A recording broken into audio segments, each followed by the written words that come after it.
Another week, another Trump controversy, and Republicans are starting to distance themselves from the presumptive GOP nominee.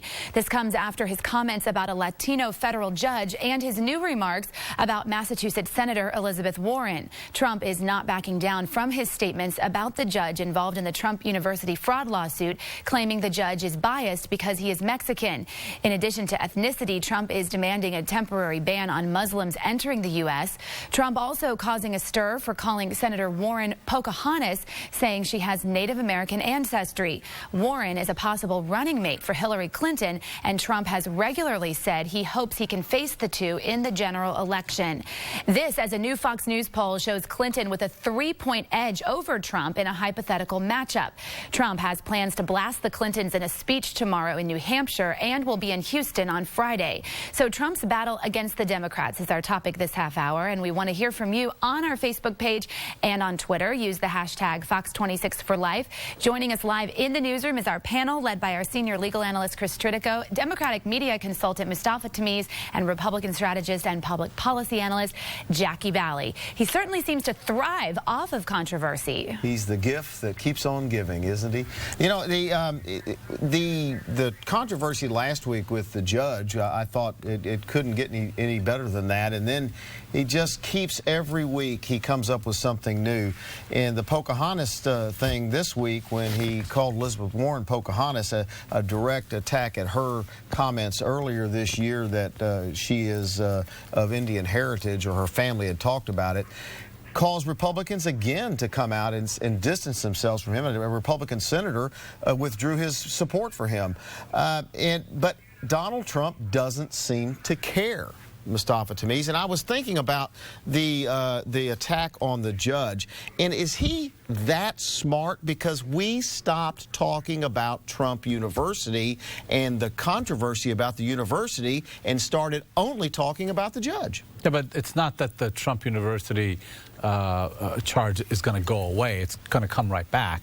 You can't insult your way to becoming the leader of the free world. You can insult your way becoming the nominee for the Republican Party, but you can't become the president of the United States by continuing on this assault that he has. And this week, the poll numbers that you saw, it's not that there was a Democratic vote that consolidated around Hillary Clinton. That hasn't happened yet. What has happened is that his numbers have come down, and you're going to begin to see that quite often now, because if he continues on this path, it's not just he's losing Democratic or independent votes, he's losing Republican voters. Yeah, I've said it all along my whole career that I watch politics. Polls this early don't mean much, but this is a Fox News poll. This is no liberal poll. This is a Fox News poll that puts Hillary Clinton up 3 points. That's of whatever significance it is, at least it's a conservative poll. Yeah, but polls months ago had her in a matchup with Trump way ahead, way more than 3 points, and 3 points is a margin of error. So, yes, polls at this point don't mean anything, but 3 points actually means they're in a dead heat. And the fact that Trump makes these comments, I don't know why anyone's surprised, and I think we as in people in television, media, we're buying into this because Trump has had free media since the minute he announced. $1 billion. And it's because of comments like this, and we keep talking about it. And that's why people, his voters and supporters, are not going to sway. You have two candidates that no one really likes. The latest Fox poll shows that 52% of Democrats said that they don't trust Hillary. They don't think that she has the ethical or moral standard to be president. So you have numbers that are like that she's looking at. The Hill just showed a poll, and they said that Hillary was behind independents with the Libertarian candidate. So Hillary has a lot of issues, and the fact that there's a 3-point spread when she was way far ahead months ago shows that they're in a dead heat. This speech tomorrow in New Hampshire, Donald Trump's going to come out and attack the Clintons, not Hillary Clinton. He's going to continue this theme of attacking Bill Clinton for his infidelity while he was in the White House and before. and attack Hillary Clinton for not divorcing him. How is that make her unpresidential that she chose to stay with her husband? It doesn't. You know, I think that there's something to note. On today's Houston Chronicle, there is an editorial by our faith leaders saying to be calm when Donald Trump comes to Houston, to talk about the fact that although we disagree with him, we can't lower ourselves to his level. And I think that's really important because he's not just insulting people, he is bringing the discourse to gutter level in our American politics, and we shouldn't go down with him. What about that? Well, I think that his candidate is doing the same. And I want to address the comment that Sally made earlier.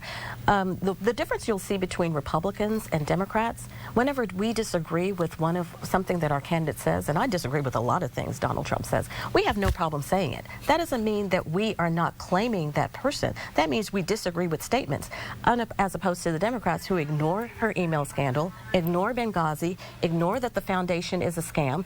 They pretend that none of this exists and don't dare say anything. The fact that Ryan said, I denounce what Trump said, but then the next day he said we are going to support him and we're going to work very hard to make him win, is very typical of someone. If you agree 100% of what your candidate says or does, there's something wrong with you. Okay, so let's talk about that. So Ryan says, this guy's a racist and a bigot, but I'm still going to vote for him. He didn't say that. Well, that's the same thing. No, he did not say that. Well, look, I mean, to say that Democrats are devoid of reality is laughable. In this election cycle, across the board, the Republican Party is in a schism, and they themselves are trying to figure out a way out of this. It's unconscionable of what Donald Trump is saying. And Republican senator after Republican senator have come out, denounced what he says, and at the end they said, but we're still going to vote for him. But that's what Jackie's saying. They're acknowledging that he's wrong, and they're still going to vote for him. And that's hypocritical. Well, no, I think it's dumb to say that I'm going to agree with every single thing that my candidate says. The fact that you turn a blind eye,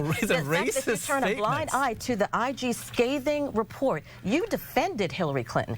IG said what she did not follow federal policies, and she knew that in advance. You defended that. I would never defend my candidate, even if it is my candidate. The Attorney General of the state is under an indictment, and you defend that all the time. So a lot of Republican indicted, Rick Perry as an indicted person was running for the President of the United States. And it was you dismissed. Sat here and defended it. Because it was dismissed. Not then. It was dismissed. Well, not at the time. What I said was there was no reason for the charge, and guess what? They discovered that there was no reason for the charge. It was dismissed. In many ways. So what about Benghazi? What about the Clinton administration? These are all foundation?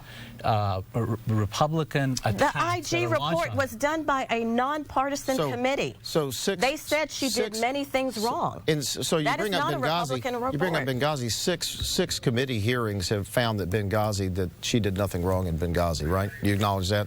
I acknowledge that some people say she did, and I acknowledge some people. I acknowledge nothing. All right, we're going to leave it right there. They won't acknowledge that she is a flawed candidate. All right, we're going to leave it right there. We're going to have to leave it right there. I got to stop or we'll be here all day. We're going to be back next week, Sally, wrapping up the hottest stories of the week. Okay, we'll see y'all then. Thanks so much.